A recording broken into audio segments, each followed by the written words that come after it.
말씀을 함께 우리가 살펴보면서 이제 디도서의 말씀을 함께 봅니다. 이 디도서 말씀은 특히 목회 서신이기도 하고요. 좀 바른 교훈과 우리 거룩한 성도들의 삶이 어떻게 나타나는 삶이 되어야 되는지를 이야기하고 있습니다. 어, 여러분 한번 이런 질문을 여러분과 함께 한번 나눠보고 싶어요. 우리는 누구와 함께 동행하고 또 누구와 함께 살아가는가? 때로는 여러분 함께 동행하고 함께 살아가는 대상이 누구인지에 따라서 나의 삶의 방향과 또 나의 삶의 목적이 또 그리고 그에 따른 또 나의 삶의 목표가 얼마나 많은 변화를 가져왔는지를 우리는 지난날의 우리의 삶을 통해 많이 배워왔을 거라 생각합니다. 돈을 좋아하는 사람 옆에 또 보이는 것을 사랑하는 사람과 함께 살다 보면요. 나도 모르는 사이에 물질을 사랑하는 사람으로 바뀌어가고 있는 나 자신을 볼 때가 있습니다. 또 사람을 좋아하고 관계를 중시하는 사람 옆에 함께 있다 보면요. 그 사람만큼 나도 누군가를 좋아하고 관계를 중시하는 사람으로 변해가고 있는 나 자신을 느낄 때가 있습니다. 이쁜 말을 하는 사람 옆에 함께 있다 보니 나도 모르는 사이에 갑자기 이쁜 말이 나와 스스로 깜짝 놀랄 때가 있을 때가 몇 번 있었을 거라 생각합니다.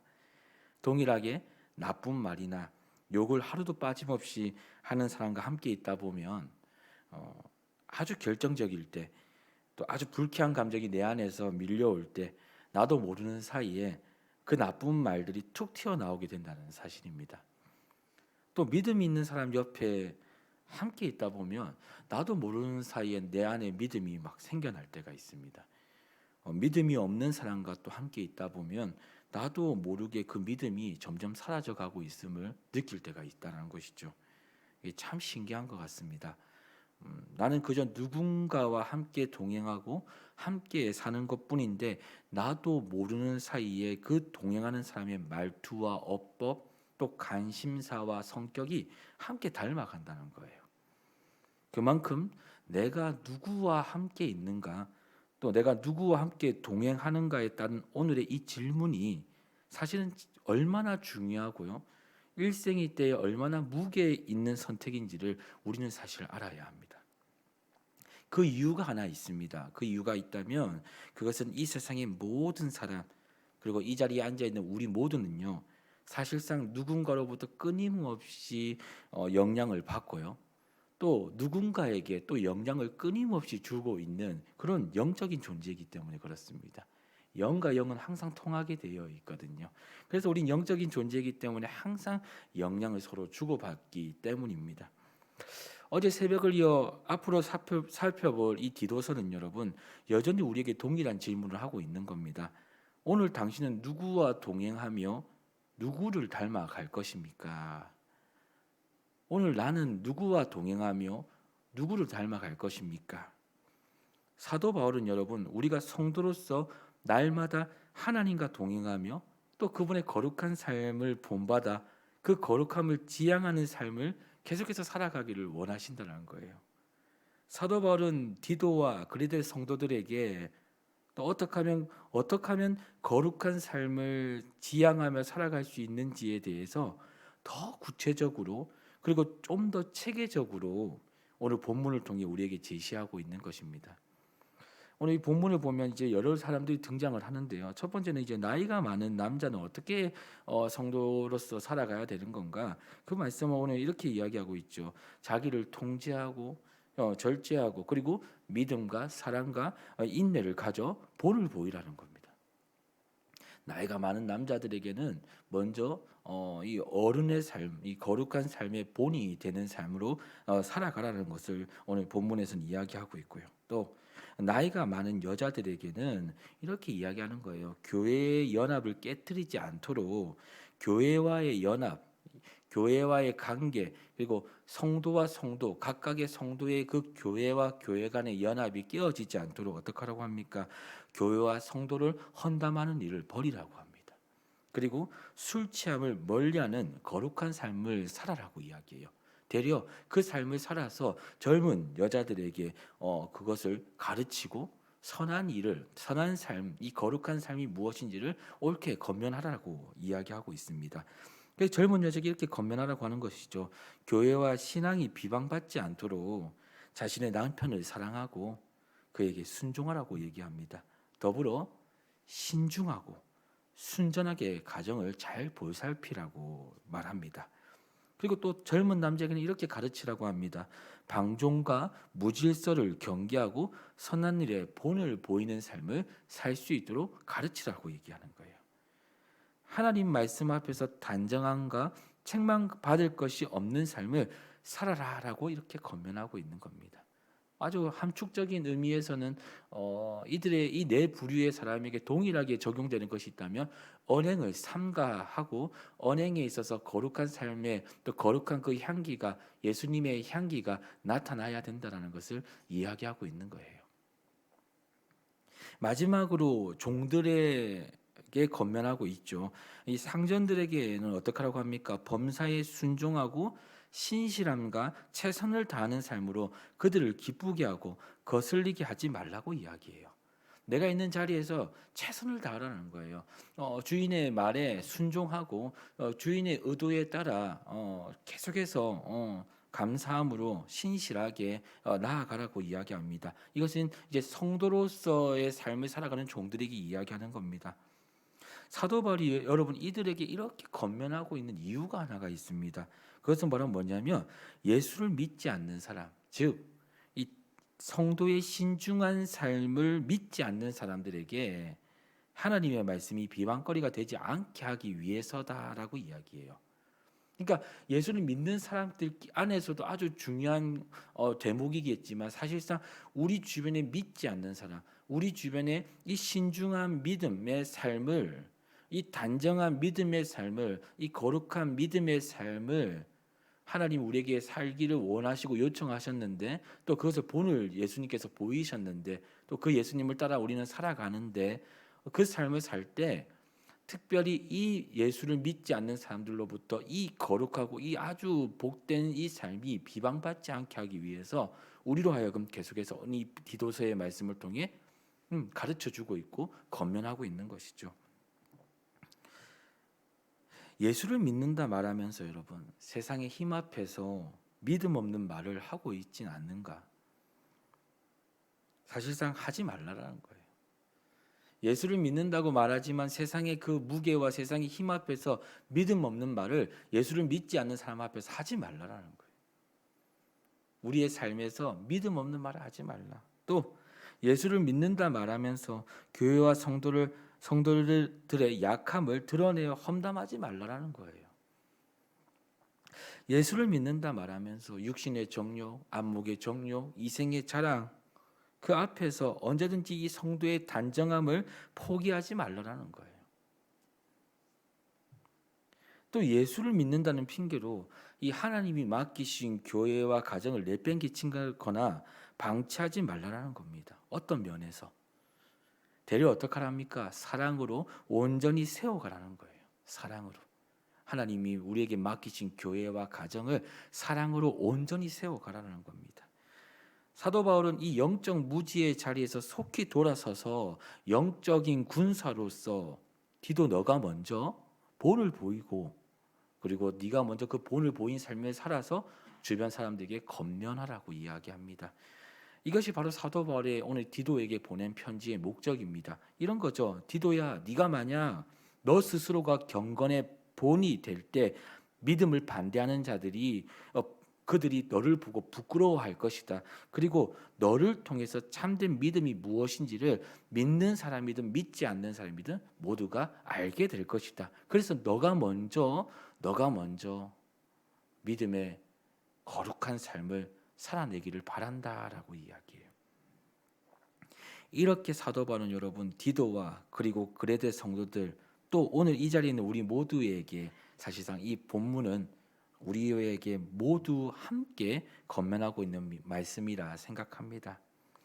사랑하는 세상의 빛 일회교회 성도 여러분, 어떻게 하면 우리는 하나님이 기뻐하시는 또 오늘 본문에서 제시하고 있는 이 거룩한 삶을 살아갈 수 있을까요? 우리의 행위로 가능할까요? 우리의 어떤 신앙의 연륜으로 가능한 일일까요? 오늘 내가 좀 잘 살았다고 이 거룩한 삶이 내일도 지속될 수 있는 것일까요? 계속해서 질문할 수밖에 없고 계속해서 의문을 가지며 우리는 오늘도 이 한 걸음 한 걸음을 내딛고 있습니다. 근데 성경은요, 답을 주고 있어요.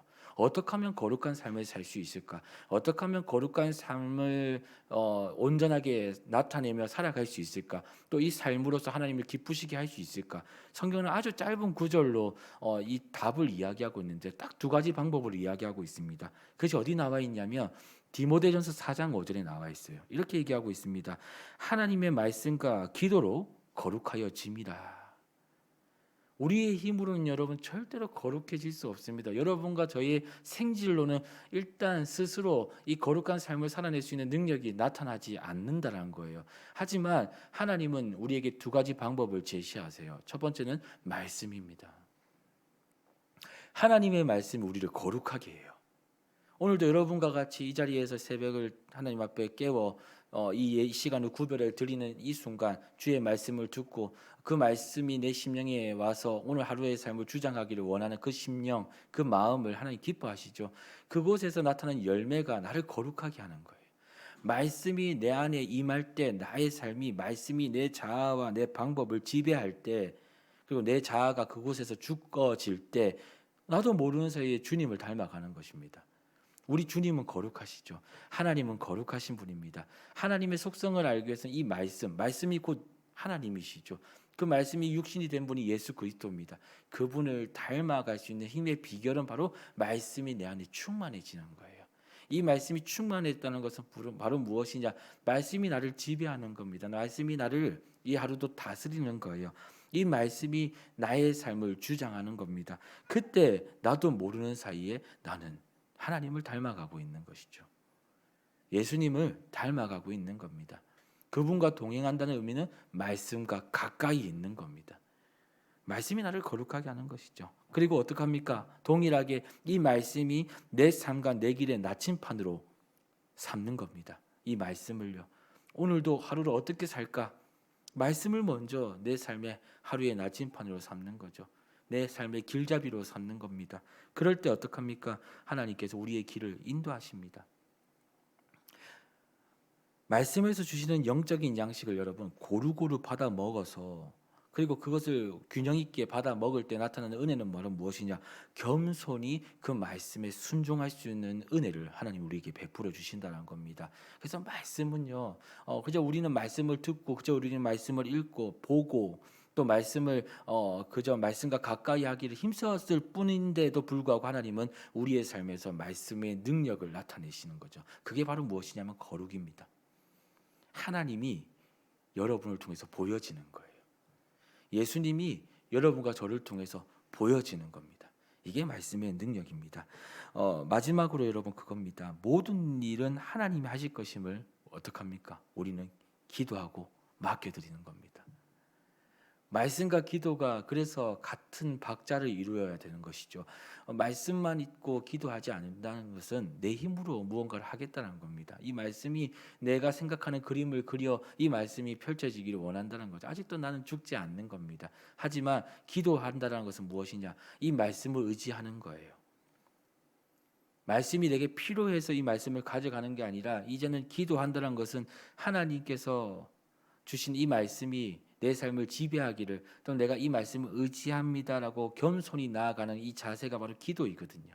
하나님께 맡겨드리는 거예요. 내 삶을요. 오늘도 내 시간을 주님께 드리는 겁니다. 오늘도 내 상황과 사건과 내 환경을 주님께 맡겨드리는 겁니다. 이것이 바로 기도하는 것이죠. 그때 주시는 또 은혜가 무엇이냐? 바로 기도의 능력인데요. 그것은 하나님이 우리의 삶에서 살아있음을 증거하시는 겁니다.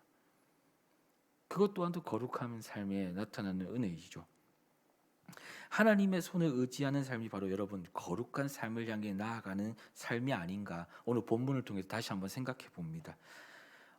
교회가 든든히 설 수 있는 비결이 하나 있습니다. 그것은 바로 무엇이냐면 거룩한 삶을 살아내는 거룩한 사람들이 그 교회에 많아지는 거예요. 세상의 빛 일의 교회 성도 여러분, 저와 여러분, 우리는 거룩한 사명을 띈 복음의 사람이고요. 또한 믿음의 사람이고요. 정말 중요한 하나님의 사람입니다. 그걸 잊지 않고 살아갈 때 어떻습니까? 우리의 삶에서 하나님은 하나님의 뜻을 이루시는데, 특별히 이 교회의 규모가 점점 커질 때마다 하나님이 우리에게 또 요청하는 것이 하나가 있다면 그것은 바로 무엇이냐? 바로 성도의 믿음입니다. 그리고 성도의 거룩한 삶이라는 사실을 여러분 잊지 말아야 돼요. 교회가 규모가 커지면 커질수록 그 안에는 그만한 믿음이 채워져야 되고요. 그만한 성도의 거룩한 삶이 채워져야 됩니다. 그럴 때 그 교회는 든든히 서갈 수 있어요. 여러분에게 주신 하나님의 바운다리가 있을 것입니다. 여러분에게 주신 하나님의 영역이 있을 겁니다. 왜 그것을 내게 허락하셨을까? 하나님은 그 안에서 그만한 믿음을 채워가기를 원하시는 겁니다. 그 안에서 거룩한 삶의 은혜를 채워가기를 원하는 겁니다. 이것이 하나님과 저와 여러분에게 요청하시는 오늘의 삶임을 믿습니다. 그리고 여러분을 통해서 하나님은 꼭 보고 싶어 하십니다. 하나님이 누구신지가 나타나기를, 하나님의 살아계심이 여러분의 삶을 통해서 증거되기를 하나님은 오늘도 원하실 것입니다. 그래서 여러분의 성도로 부르셨음을 기억하시기 원합니다. 사랑하는 우리 세상의 빛 일회교회 성도 여러분, 하나님은 오늘도 살아계십니다. 우리의 삶에서 오늘도 역사하고 계십니다. 우리의 교회를 통해서 하나님의 역사는 꼭 이루어질 것임을 믿습니다. 여러분의 가정을 통해서 하나님의 뜻하신 모든 일들이 아주 선하고 또 하나님의 은혜 가운데 합력하여 선을 이루는 것을 하나님은 보게 하실 것임을 믿습니다. 여러분 모든 것을 주님께 맡겨드리십시오. 그런데 중요한 것이 있습니다. 말씀을 잊어서는 안 되고요. 그 말씀을 항상 우리의 삶의 길잡이로 삼아야 됩니다. 또한 그 말씀을 가지고 주님 앞에 나와 우리의 삶을 또한 드리는 것입니다. 그럴 때 우리에게 주시는 은혜가 바로 거룩해지는 은혜입니다. 오늘 이 성도, 이 2장 본문의 이 성도들의 이 삶, 이 거룩한 삶, 이 비방받지 않는 삶, 되려 본을 보이는 삶, 이 삶이 얼마나 중요한지를 오늘 본문은 우리에게 이야기하고 있습니다. 사랑하는 성도 여러분, 오늘도 우리가 있는 그 자리에 하나님이 주시는 말씀과 기도로 말미암아 그 믿음을 채워가기를 소망합니다. 하나님을 향한 믿음을 채우시고요, 그 안에 거룩한 삶을 채워가시는 저와 여러분들에게 진심으로 소망합니다.